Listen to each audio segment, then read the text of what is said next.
My name is Professor DK, and this is going to be the FRQ on separation of variables as well as slope fields. So consider the differential equation dy dx equals to 1 plus y over x, where x cannot equal to 0. Our first question is, on the axis provided, sketch a slope field for the differential equation at the 8 points indicated. So as you can see, we have 8 points here. So how we're going to start sketching our slope field is we're going to plug these values into this equation. However, I like to do it by making a chart.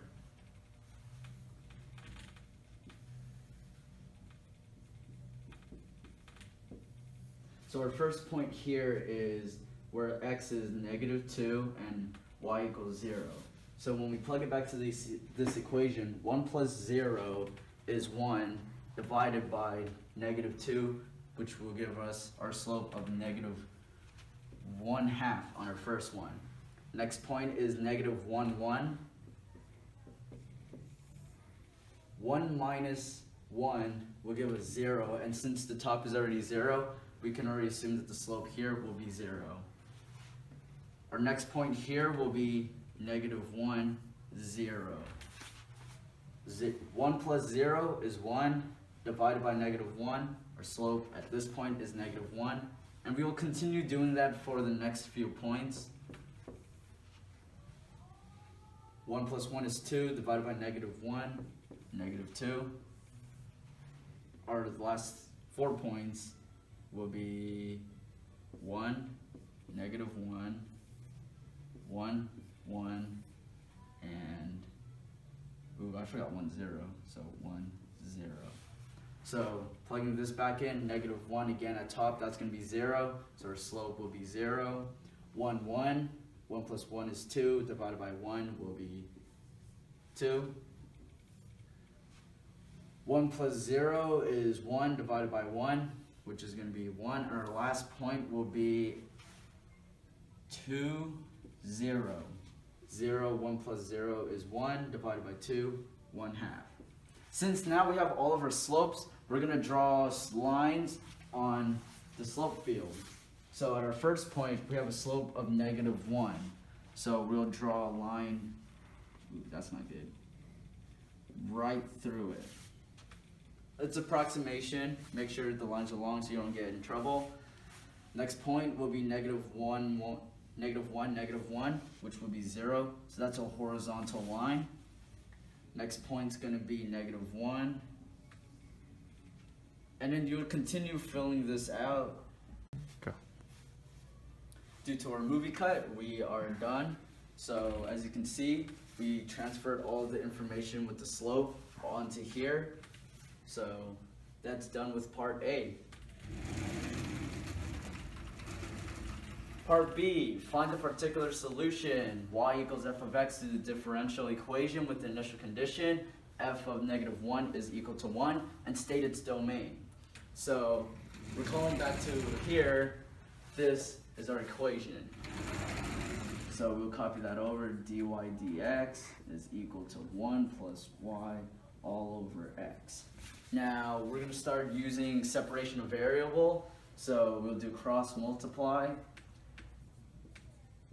So you'll get x dy is equal to 1 plus y dx. However, dx needs to be with x and dy needs to be with the y. So first we'll divide both sides by 1 plus y. So we'll get x dy divided by 1 plus y equal to dx. Now we need to move this x to this side. So we'll multiply both sides by 1 over x.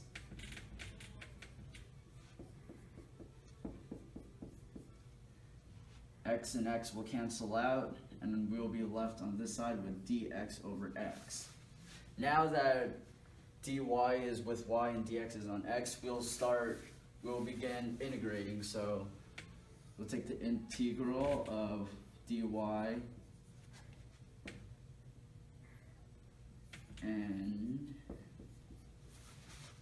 and this will become ln 1 plus y equals ln x plus c.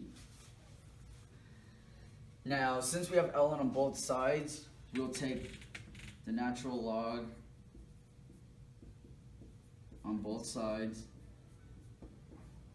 This will become 1 plus y equals, now we can split this into this due to properties. So e to the c, which is a constant, will be a constant. So we'll be left with that. E and ln cancel out, so we're left with the absolute value of x. Now we have simplified as far as we can. So now we're going to use this initial condition and plug it in. So it will be 1 plus 1 is equal to c, absolute value of negative 1. The absolute value of negative 1 is 1, so this will be c, and this will be 2. So now, rewriting this, we have 1 plus y equals 2 times the absolute value of x. Subtract negative 1 on both sides. We'll subtract 1, and you'll be left with y equals 2 times the absolute value of x minus 1. So that solves our... Go. So now that we have our particular solution, now we have to answer the question of stating its domain. So looking back at my work, we're going to be using this portion of the equation.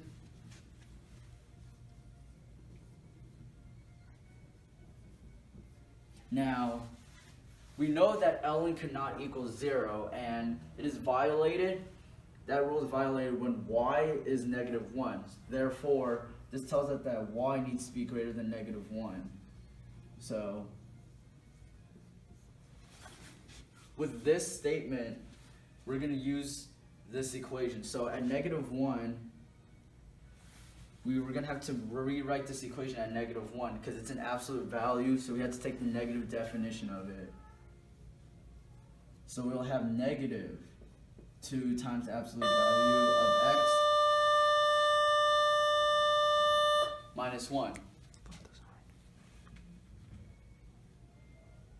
Forgot to flip the sign. Anyways, now we're going to add 1 on both sides, so we'll get 0